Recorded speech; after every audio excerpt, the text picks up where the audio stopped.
So with all these biases, given that we see all these major overlaps, how do we avoid these problems with biases? A, always, always, always look for disconfirming evidence, right? Don't always allow yourself to get stuck in this place where I'm looking for the data that's only going to prove that I'm right. Look for data that proves that you're wrong.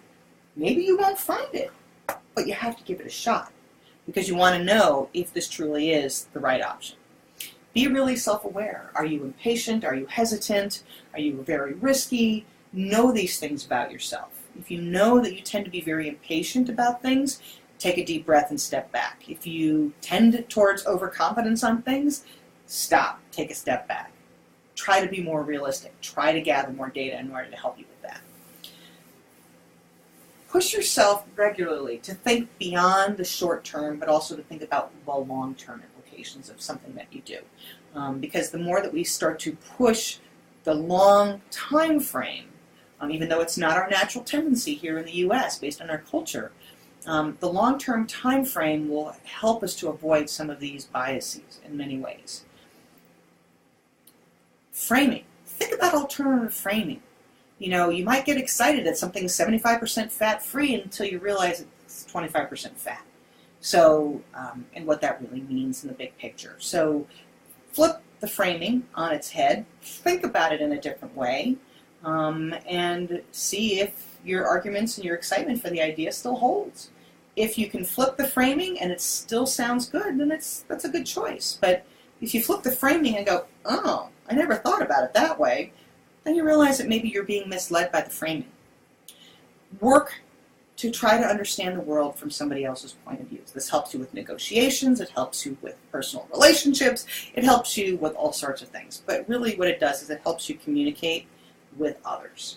So we want to be able to walk in someone else's shoes. And so starting to practice that, trying to shut down, step outside of that moral matrix and look in a very different way towards what you think things should be. Expand your experiences. Don't get stuck in the rut of doing the same thing the same way all the time. The more experiences you have, the more you're building up a database of synapse connections in your head, in your brain. And then the more of those experiences add to the overall totality of what your brain database is processing, you're more likely to avoid decision-making biases because you're seeing things with those different eyes because you've had different experiences. Next, if it's too good to be true, it's probably not true. If it feels like, oh my God, I can't believe this, this is just too good to be true, yeah, it probably is. There's probably a catch that you weren't aware of. I remember as a kid, my sister got caught up in this thing, and she said, oh, I'm so certain that this is going to be a really good thing. You know, we're going to go and we're going to take Mom and Dad to Hawaii, and it's $400, and it's going to be awesome, and they're going to go to Hawaii, and it's going to be great. And I'm saying, this just didn't seem right. This seemed too good to be true. And sure enough, we dug, and we couldn't find any bad evidence that this was a good thing. We kept digging and digging and digging, still couldn't find it. Something still told me it wasn't right. Sure enough, it wasn't right. And in fact, we had to get our money back because the trip ended up being, a fake. But my sister was very caught up in it. It just seemed too good to be true. And honestly, it was too good to be true. It really was not a good result. Next, sometimes random events are random. Recognize that random is going to happen. Random will happen. If you start to see patterns, be careful also how you make the attribution of why that pattern occurs. It's not because you're wearing your lucky underwear. It might be because every time you put on that underwear and you think you're wearing your lucky underwear, you're just working harder. That might be really the reason. So be careful of how we ascribe what patterns are telling us. Sometimes it is random. Sometimes there is a pattern, but it's not a pattern for the reasons that you're attributing to it. It may be a completely different reason. Look outside the box for the non-obvious alternatives. The moonwalking bear alternatives.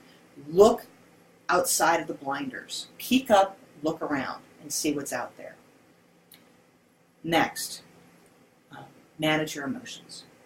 You don't want to be devoid of emotion, but you don't want too much emotion. It's really important that you find a way to balance it so that we are not in a place where We have too much emotion and taking us away in terms of super emotionality and not being able to focus on things.